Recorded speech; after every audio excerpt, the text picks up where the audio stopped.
అంటే ఇప్పుడు so first thing మీకు వాట్సాప్ లో బ్రాడ్కాస్ట్ అన్నారు. I think that is one thing that your asking, కరెక్టా?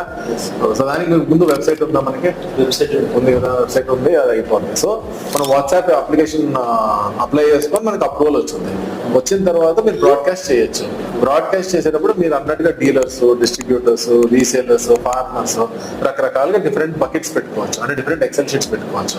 పెట్టుకొని మీకు ఎప్పుడు ఏది పుష్ చేయాలనుకుంటున్నారో పుష్ చేయొచ్చు. పుష్ చేసిన వాళ్ళకి వాళ్ళు ఆన్సర్ చేశారు అనుకోండి, ఫర్ ఎగ్జాంపుల్ వాళ్ళకి ఆ క్వశ్చన్ లోనే మనం పుష్ చేసిన మెసేజ్ లో మనం ఆప్షన్స్ ఇస్తాం. 1 అంటే ఇది, 2 అంటే ఇది, 3 అంటే ఇది, వాట్ ఎవర్. ఓకే, సో వాళ్ళు ఏదైనా 1 పెడితే ఒక ఆన్సర్, 2 పెడితే ఒక ఆన్సర్. సో దీన్ని ఆటోమేటిక్ చాట్ బాట్ అంటారు. సో ఆటోమేటిక్ చాట్ బాట్ కూడా పెట్టుకోవచ్చు. ఓకే, సో డైరెక్ట్ గా సిస్టమ్ ఏం మాట్లాడేస్తుంది. సో చివరికి మీకు ఎక్కడికైతే కావాలో ఒక flow chart. Okay, first question, దానికి ఒక 4 ఆప్షన్స్. సో 4కి మళ్ళీ 4 ఆన్సర్స్. ఓకే, మళ్ళీ ఆ 4కి మళ్ళీ ఒక 4 ఆన్సర్స్. మీకు అర్థమైందా?